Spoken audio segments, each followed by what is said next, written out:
Bonsoir. Est-ce que tu pourrais te présenter? Alors, me présenter, je suis Loïs. On dit Loïs. Il y a pas Voilà, très marre. 10 c'est trop cool, un peu partout sur le net. Je suis enseignant depuis une dizaine d'années, donc dans l'Académie de Montpellier. Essentiellement depuis pas mal de temps maintenant en maternelle, où j'ai fait tous les niveaux du tout petit bébé à 2 ans, tout juste 2 ans, jusqu'au plus grand. Voilà, et je suis tombé un peu dedans par hasard parce que j'ai enseigné aussi collège et lycée avant, et je suis passé au CM2, au CP, puis après la maternelle, et depuis j'y suis resté, j'y fais mon nid, j'y trouve beaucoup de plaisir, et voilà. Et je suis aussi, pour me présenter, papa de 4 enfants, aussi tout Quatre. petit. Waouh. Moi, je Voilà, m'arrêtais à 3. voilà, donc beaucoup de boulot, ouais. Et ancien directeur, parce que depuis, voilà, ça fait 5 ans que j'étais directeur. Et à cette rentrée, pour la première fois depuis 5 ans, je ne suis plus directeur. Ça, c'est un grand Ça fait plaisir du pour bien. Ah, ça moi. fait du Ouais, bien. Ça allait ouais, être, ouais. un peu difficile d'être directeur. Je le vis Ça allait être bien. trop de boulot. Il y a des enfants qui font le tour, les plus grands. Tu as choisi ce métier, il t'a choisi. Salut. Bonjour. Bonsoir. Eh, je croyais que t'étais couché. Ah, c'est les grands, ils sont Les pas grands, encore. c'est pas encore. Ça va alors. Pas encore les vacances pour quelques jours. Je suis en train de parler. Et ça enregistre. Donc, Désolé. donc pourquoi tu choisis ce métier?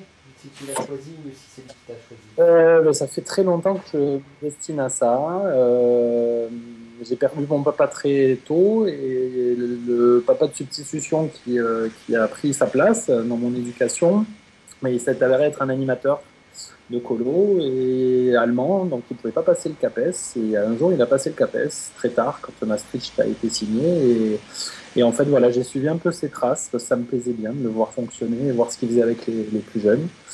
Et voilà, et puis j'ai une vocation qui suit née, parce que dès que j'avais des petits toits à côté de moi, déjà à deux, je m'en occupais, j'aimais ça. Et donc je suis D'accord. devenu Depuis animateur, toujours. pas bavé, et puis après l'animation, ben, j'ai commencé à m'intéresser un peu plus loin.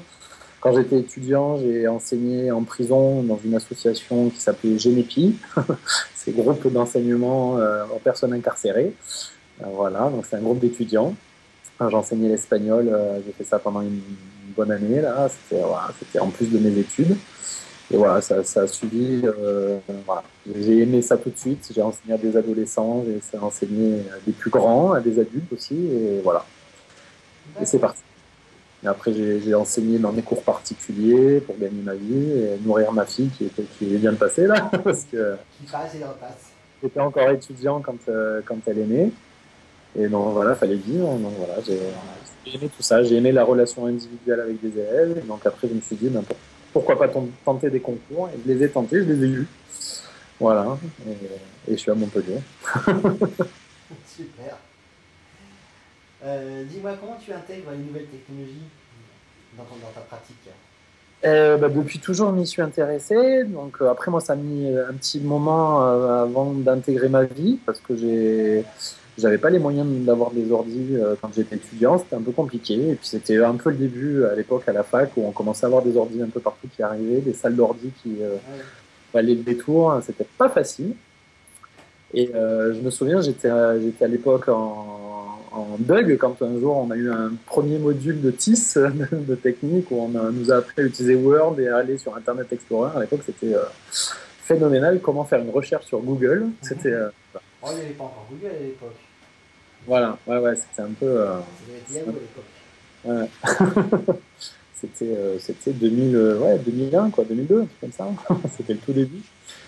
Et puis en fait, je m'y suis vite mis. Je crois que j'ai été un des premiers à la fac à avoir un ordi plutôt que du papier. Donc déjà, moi j'avais beaucoup de mal je trouvais ça très pratique pour synthétiser, pouvoir revenir dessus, avoir tout dans des dossiers, j'aimais bien.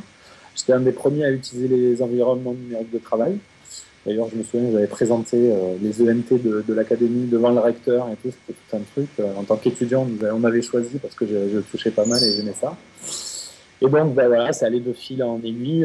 J'ai continué à utiliser ça. J'ai fait des premiers stop motion très vite avec des webcams tout pourris. Et j'en étais très fier de mes petits stop motion. C'était très drôle, super chouette. Et, euh, et voilà, donc maintenant je l'intègre quasiment tout le temps sans que ce soit non plus, voilà, sans que je sois emprisonné dans cette pratique-là. Je fais un peu de tout. Et c'est vrai que je me destine dans une pédagogie là en ce moment un peu loin des technologies, de l'information, de l'informatique. Quoi. Avec Montessori, c'est pas, mais je l'intègre parce qu'il y a des super applications que quelqu'un fait et que j'utilise beaucoup. Là, j'étais encore en train de parler d'appels sur Twitter. Parce que j'ai décidé de me passer des étiquettes prénoms qu'on met le matin pour faire l'appel et d'utiliser exclusivement l'application pour que les enfants, quand ils rentrent dans la classe, la tablette elle soit sur une table à l'entrée et ils valident leur présence dans la classe en rentrant quoi, sur la tablette qui est toujours allumée. Quoi. Ouais. C'est sympa ça. Ça sera un bon début déjà. Oui, Ouais, donc je fais des petits projets en utilisant certaines de tes applications et puis les classiques. Les classiques livres numériques avec des créateurs. Les élèves font des petites vidéos sur Vine et donc les parents ont accès à ces boucles-là pour regarder ce qu'ils font dans la journée. Voilà. Et je suis en train de tester en ce moment post-classe, faire une sorte de petit blog des élèves fermé. Quoi. Il faut avoir un code d'accès. C'est un papa informaticien qui s'est lancé pour son fils à faire un truc comme ça. Son fils qui est collégien. Et donc, il fait ça totalement gratuitement et bénévolement. Donc voilà, je suis en train de la tester pour peut-être la mettre en place à la rentrée, à moins que quelqu'un, Emmanuel, nous fasse une super application un peu similaire. Bientôt. Il y a pas mal de choses qui sont prévues là-dessus. C'est un sujet redondant. Et oui. Tout ce qui est partage sur Internet, c'est important aujourd'hui. Mais légalement, c'est difficile. Ouais, je comprends. Moi, j'ai le problème légal. J'ai pas techniquement, ça va, mais légalement, j'ai beaucoup d'appréhension. J'ai peut-être tort, hein, parce qu'en fait, il y a un même temps, quelquefois, il faut Non, mais c'est un gros souci. Mais moi, j'ai fait des choses, je pense, qui étaient à la limite et qu'on aurait pu me reprocher. J'ai pas eu de soucis. J'ai toujours essayé de mettre ça derrière un pare-feu, derrière un code, au moins que les parents aient accès que par un code. Oui, voilà, déjà, ça protège pas mal. Voilà, j'avais essayé d'utiliser Postatio là, à travers Evernote. Ça marchait pas super bien parce qu'il n'y avait pas ce code-là, quoi. C'était hyper payant, ça coûtait 9 euros par mois. Mais voilà, avec tout ce qu'on dépense déjà à chacun pour notre métier. Oui, voilà. D'accord. Ben, non, mais j'y pense très sérieusement. Hein. J'avais fait le partage, donc le quadrillage et carré de couleur. Ouais. Mais carré de couleur et quadrillage n'ont pas de photo. Donc il n'y a pas de problème d'image. D'accord. Donc le partage n'était pas difficile à faire, donc j'ai fait toutes les autres applications. Il y a le problème de la photo, de l'image de l'enfant, de la légalité des données de la classe sur Internet, la CNIL, le machin, tout ça. Wow. Ouais. Ça me fait un peu peur. Non, je comprends que ça fasse peur. Hein. Et puis en plus, il développe des ENT. Moi, ce qui vraiment m'a engagé dans le fait de faire quelque chose d'alternatif, c'est que, par exemple, sur Montpellier, l'académie a payé une fortune Benny School et l'a imposé. Voilà, l'a imposé à tout le monde. Voilà, c'était cette solution-là et aucune autre. Et puis à chaque mairie de payer ou pas, de casser la tirelire pour les classes qui étaient intéressées. Alors, moi, là, je dis, voilà, moi je peux pas être d'accord avec ce genre de pratique-là. C'est de l'argent public, c'est des subventions. Voilà, pour moi, c'est comme une ministre qui signe un truc avec Microsoft. C'est pareil, je peux pas adhérer à ça. On peut pas s'engager que sur une plateforme, sur un système. Voilà, on est ici pour ouvrir à toutes les pratiques, à toutes les envies, à tous les besoins. Benny School, c'est une solution, mais il y en a tellement d'autres. Voilà, c'est quand même une fortune. C'était 6 euros par gamin, quand même, que payer les mairies. Hein. C'est monstrueux. Hein. Quand on pense à des écoles où il y a 250 gamins. Non, mais il y a des pactoles à se faire par moment. Moi, je m'en fais pas. Mais ça va venir, hein, j'y compte bien. Mais j'aime pas le système d'abonnement. J'aime pas. C'est un truc que j'ai pas aimé. J'ai essayé une fois de mettre en place même du paiement intégré à l'application. J'aime pas. Je trouve ça complexifie trop l'application, ça la rend pas fluide, ça demande internet. Enfin, j'ai abandonné. Donc, mes applications sont toutes payantes, mais une fois que tu as payé, c'est fini. Enfin, comment tu as connu ABC Applications? Élève n'est pas payant. Pardon? Élève n'est pas payant. Hein. Oui, mais élève c'est autre chose. Élève, c'était parce que c'est une pierre angulaire obligatoire. Donc, à partir du moment où on fait le partage des élèves, donc je voulais pas la rendre payante. Oui, je trouve ça génial. Le système de partage entre les applications à partir d'élèves et la synchronisation, là, c'est super. C'est pas mal. Ça fonctionne bien. Il manque après la synchronisation entre les iPads. Mais bon, j'y réfléchis. Chaque chose en son temps. L'année prochaine. Chaque année, sa petite nouveauté. Là, déjà, ça va être assez difficile. Donc, comment as-tu connu ABC Applications? Waouh, ABC Applications, comment est-ce que j'ai connu? Mes applications. Et ben, c'était par Twitter, quand la team maternelle a commencé à parler de jeux valides. D'accord. Et en fait, je suis rentré là-dedans. Je suis rentré à peu près en même temps sur Twitter, où j'ai mis longtemps à rentrer dans...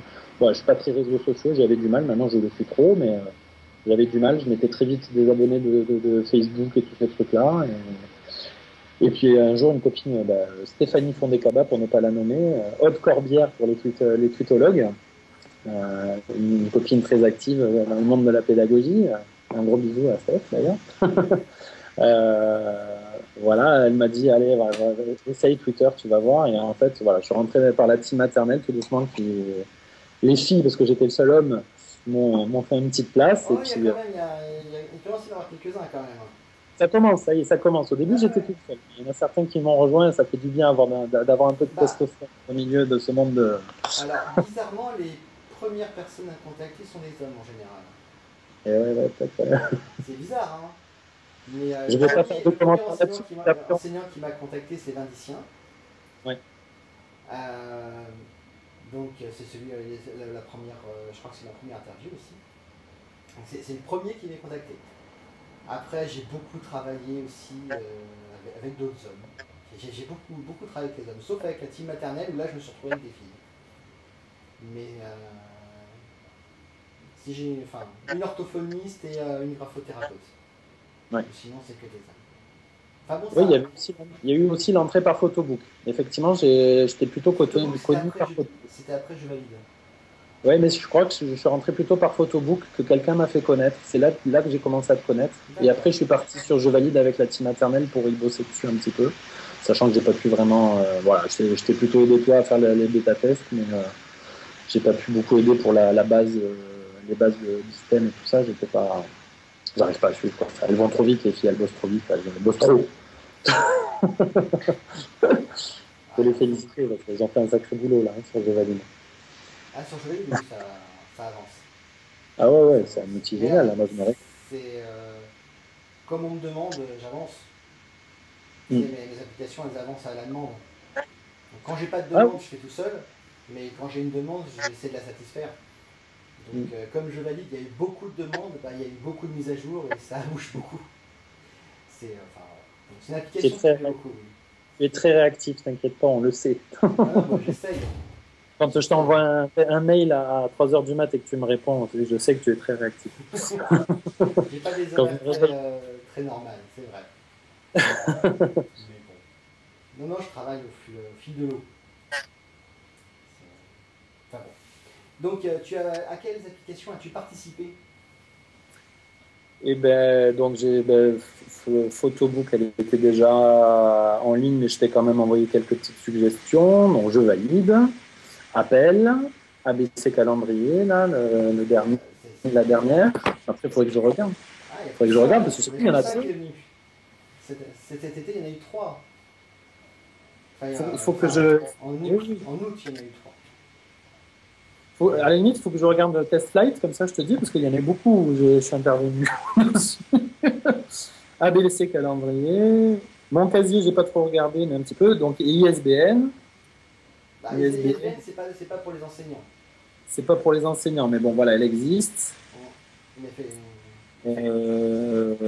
J'étais aidé pour mémo démo. J'ai regardé Professeur et ABC Ardoise, où j'ai commencé à me régaler dessus, puis après, j'ai plus eu le temps de m'en occuper, puis je manque d'écran à l'école. J'ai pas assez de retours Voilà. dessus. Il faudrait que je travaille Elle dessus. est très intéressante. Elle est très intéressante, mais je pense qu'on n'est vraiment pas assez nombreux à être à avoir suffisamment d'iPad. Oui, faut avoir un iPad pour le mettre et puis un iPad par élève. C'est pour une classe, c'est pour une classe américaine.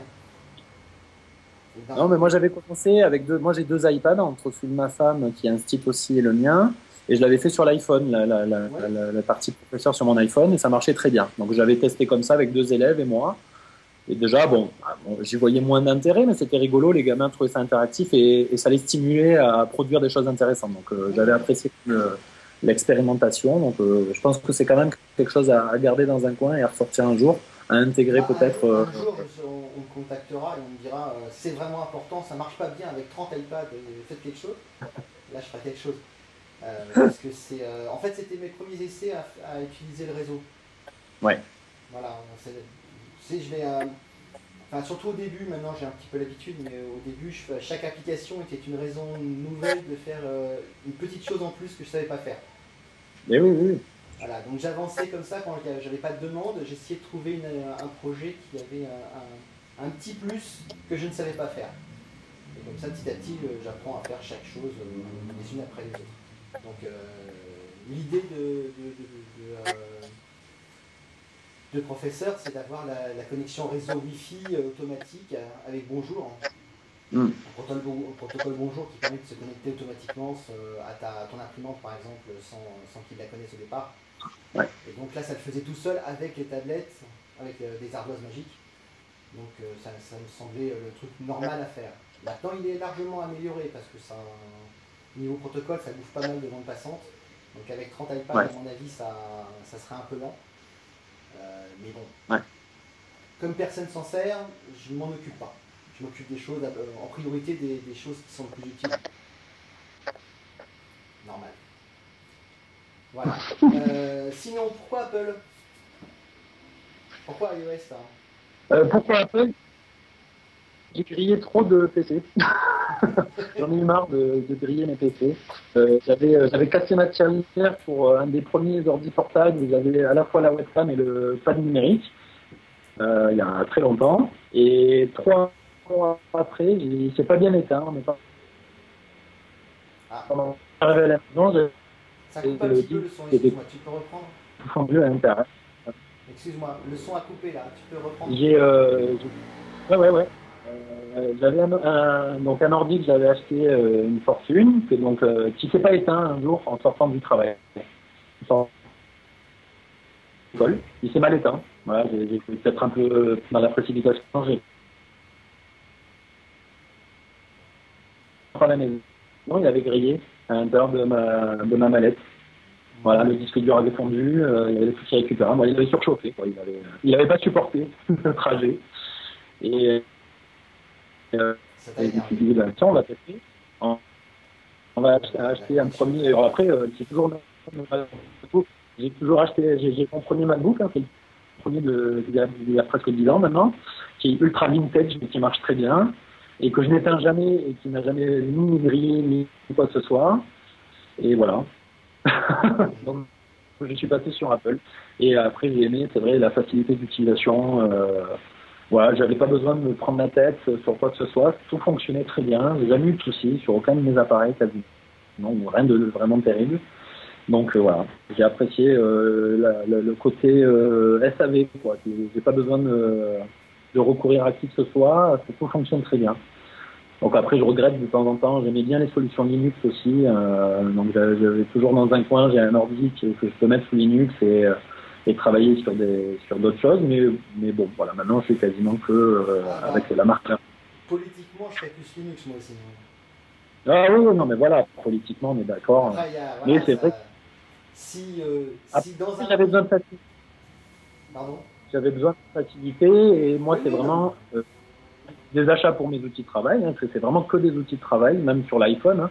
Ils sont tous passés par les impôts et par mes impôts et par mes frais réels, hein, à la moitié du prix d'acquisition.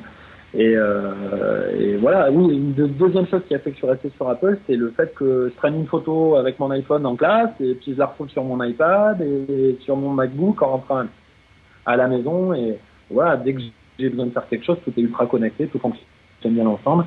Alors je pense qu'aujourd'hui, les solutions Microsoft ont un peu rattrapé ce retard-là, mais bon, maintenant je suis équipé autrement. Donc c'est resté. C'est compliqué, Microsoft. Microsoft, ils étaient très contre l'open source. Jusqu'à il y a pas très longtemps, ils étaient extrêmement contre l'open source, ils supportaient pas l'open source, c'était un truc de folie. Donc ils refaisaient tout à la main. En faisant tout à la main, on n'est pas interopérable. On a du mal à communiquer avec les autres parce qu'on a fait tout à notre propre sauce et après on essaie de l'imposer, parce qu'il faut la rentabiliser. Alors qu'Apple est extrêmement open source, contrairement à ce qu'on peut penser, de l'extérieur. De l'extérieur, je sais qu'on dit c'est Apple, mais en fait c'est pas Apple, c'est du Linux. Jusqu'à il n'y a pas longtemps, le compilateur C, Objective-C, c'était GCC dans Xcode. D'accord. Pour faire de la 3D, c'est OpenGL. Pour faire du son, c'est OpenAL. Pour Bonjour, c'est en fait Zero Config, qui est aussi un truc Linux. Enfin, et quand on regarde après, on trifouille, on s'aperçoit que c'est que des projets open source qu'ils ont récupérés et qu'ils ont habillé de la pomme. Ils en ont fait quelque chose qui marche très correctement dans leur écosystème, alors qu'au départ, il faut trifouiller la Linux. Il faut aller chercher le fichier config, etc., etc. Mais en fait, c'est que des projets open source. Même le noyau Mac 3, je crois, le noyau de OS 10, c'est open source. Oh, on peut découvrir des choses. Je t'entends très très bien. Je connaissais pas tout ça. Tu m'entends très mal encore? En fait, je vais prendre mon oreillette comme ça. Tu m'entends peut-être mieux avec non, c'est le son, c'est la bande passante qui est un peu juste. Et oui, je suis pas encore la fibre et rien. Ma mairie n'a pas voulu payer pour que la fibre vienne jusqu'à chez nous. On n'a rien. Oui, non, c'est pareil. On est très pauvre aussi. C'est pareil en Manche, c'est la même chose. Donc voilà, donc pourquoi Apple? Parce que ça marche bien et parce que ça dure longtemps. Ouais. Moi je travaille toujours sur mon MacBook Pro de 2010. Hein.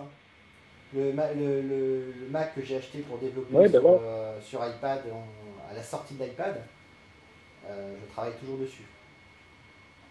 Il commence à être un petit peu lent pour certains logiciels. Moi il est de 2006. 2006 c'est un Moi il est de 2006. Non, je suis vilain, 2008. Voilà. Bon. On va pas s'étaler. Il marche très bien, il est tombé 100 fois, les élèves. Ouais, ça c'est solide, c'est super solide. Je te disais que mes élèves l'ont fait tomber 100 fois. Je l'ai fait tomber tout seul, moi, mon Mac, mais un peu moins souvent, mais il a survécu, j'étais déjà très content. On va finir sur tes conseils, à donner, les conseils que tu donnerais aux enseignants qui voudraient intégrer une tablette en classe. Intégrer quoi? Une tablette en classe. Les enseignants qui voudraient se mettre à la... Sur des tablettes en... Les enseignants sur des tablettes en classe. J'espère que vous avez des iPads. J'espère que vous avez des iPads, c'est mieux. Pour avoir fait des comparatifs d'applications qui sont à la fois sur Android et sur iPad, soit sur iOS, et ben ça a toujours mieux fonctionné sur iOS. Voilà. Ça rapporte 10 fois plus. Hein. Voilà. Les statistiques de vente disent que même s'il y a 10 fois plus d'Android, il y a 10 fois plus de devices, il y a 10 fois moins d'argent à se faire. Oui, en plus, ouais. Non, mais puis surtout, ça marche mieux, quoi, tout simplement. Non, mais moi, j'avais essayé Book Creator. J'avais essayé Book Creator à la fois sur Android et sur iOS. Book Creator sur Android, c'était l'enfer. Ça marchait pas, ça plantait tout le temps. Il fallait recommencer à chaque fois les prises de son, la vidéo, les photos, elles s'inséraient pas. Bon, bref, c'était l'enfer. Je suis passé sur mon iPad sur la même application, le même jour quasiment, et ça a marché tout de suite. Il n'y a pas eu de soucis. J'ai pu faire mon livre numérique en 2 secondes, et voilà, ça a été. C'est des petits exemples comme ça. Voilà, moi, en tant que praticien, je suis pas un théoricien, et j'arrête pas de le dire à chaque fois. J'expérimente avec les élèves. Moi, j'ai besoin de matériel qui fonctionne, autant du matériel physique que du matériel numérique.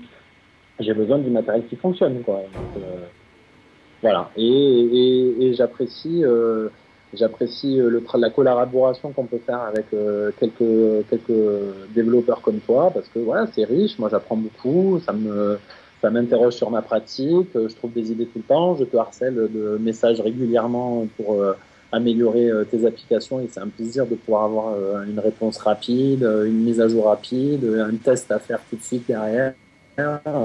Voilà, je trouve que c'est confortable. J'ai beaucoup apprécié l'arrivée de Test Flight. Ah non, Tesla, ça a été, Sur... pour moi, c'était une libération. Avant, j'étais obligé d'envoyer l'application. Ah ouais?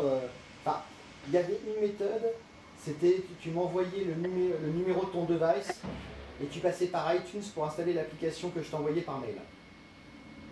Avec une resynchronisation Oui, de voilà, l'iPad à chaque fois. Ça fonctionnait, mais franchement, c'était extrêmement complexe. Et j'avais 2-3 personnes qui testaient, mais jamais plus. Et elles tenaient jamais plus de 2-3 applications. Après, elles abandonnaient. oui, oui. Donc, Test Flight, c'était il y a 2 ans. Ça a justement été juste à la sortie de Je Valide. Je Valide a été fait sans Test Flight, la première version. Et juste après, Test Flight est sorti, et là, à cœur joie. Au départ, j'avais le droit à 1000 bêta-testeurs, mais pour toutes les applications en même temps. Donc c'était pas beaucoup. Maintenant, c'est 1000 par application. Venez tous. Venez tous. De toute façon, j'ai 240 bêta-testeurs là. Donc quand il y a une nouvelle version, j'envoie à 240 personnes. En général, il y en a, sur Je Valide, il y en a une vingtaine qui testent. Sur les autres, c'est plutôt 10. Donc tu vois, il en faut des bêta-testeurs, parce que tout le monde n'a pas toujours le temps, hein, c'est normal.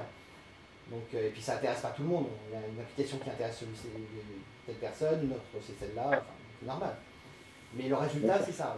Le résultat, c'est que sur une application que personne connaît, il y a 10 bêta-testeurs en réalité qui vont le tester, parce que j'en ai 240 en global. Donc, d'accord. Venez. Plus il y en a, moins il y a de bugs. C'est ça. Hein.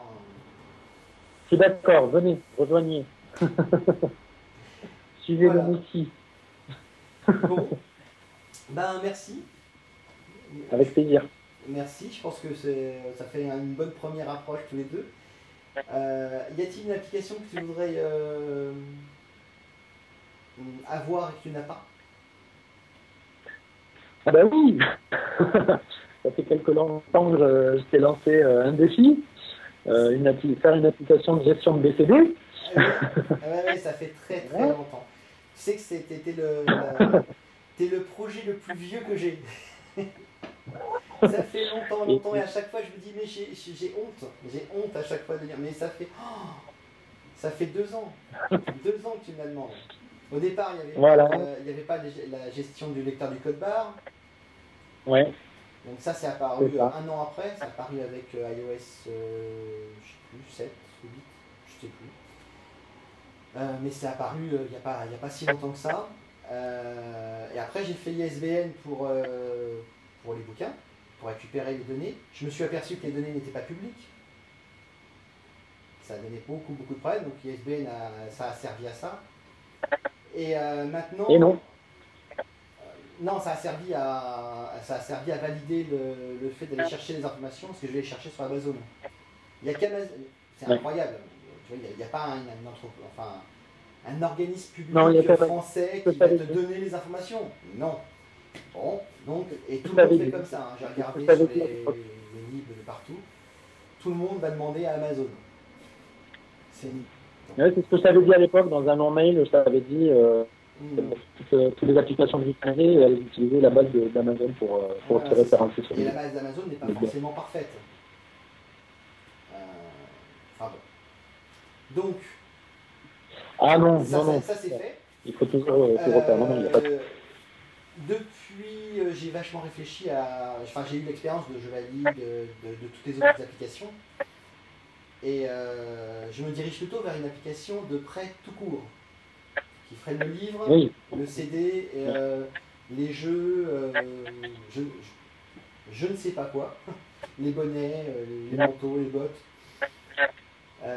Donc avec des codes barres, avec des QR codes qui serviraient à faire le prêt. Et après se pose la question de comment on imprime les QR codes. Ouais. Mais donc c'est dans mes priorités. Franchement, là, j'en ai parlé avec pas mal de gens déjà. Je l'ai promis à plus qu'une personne. D'accord. Donc tu n'es pas le seul à l'attendre. Donc je pense que je vais m'y mettre à la rentrée là. Dès que les choses se sont un peu stabilisées au niveau des autres applications. Parce qu'avec le... Moi, je rebondis Hein je rebondis sur les chaînes Twitter, et ça fait 2 étés qu'il y a des gens qui se posent la question, mais comment je vais faire pour gérer le prêt de livre et tout ça Il y a aussi de personnes de mon côté qui sont intéressées par une application de gestion de prêt. Donc, on commence à être nombreux là, sur Twitter. On est au moins une dizaine. Là, il y a encore 3-4 personnes sur lesquelles je suis tombé dans des discussions qui étaient en recherche de ça et que j'ai branché. J'ai envoyé ton petit organigramme. Voilà, et tous me disent ouais, c'est pas mal, ça me plairait bien. D'accord. Donc, voilà. Et là, je vais le faire, promis. Promis, pas de bois, pas de fer. Je suis vraiment désolé, ça me pèse comme promesse, voilà. non tenue pour l'instant. À chaque fois que j'ai une envie, à chaque fois que j'ai une envie d'application, tu l'as fait, donc j'ai plus beaucoup d'offres d'envie en fait. Quand j'ai vu la petite du temps avec ABC calendrier, je commence à me dire quand je vais faire la rentrée, puis hop, dans l'été ça s'est fait. J'ai testé, ça fonctionne bien, ça y est, elle est imprimée couleur, elle est prête à être découpée pour être installée dans la classe, tout va bien. Voilà, c'est du bonheur. Bon, bah écoute, merci beaucoup en tout cas pour avoir peut-être prêté au jeu de l'interview. Et pour ton temps, et pour tes bêta-tests, et pour tes retours, et pour tes idées, et pour tout. Je te remercie. Avec plaisir. Bonne soirée. Bonne soirée, Manuel. Je sais pas si je publierai l'interview là parce que c'était, il y a des moments c'était vraiment en très mauvaise qualité. Je vais voir ce que ça donne à l'enregistrement. Mais je te dirai ça. Ouais, puis voilà. Au pire, ça aura été une discussion. Ok, pas de problème. D'accord. Merci. Avec plaisir, c'est très intéressant. Ciao. Bon courage pour la rentrée. Ciao.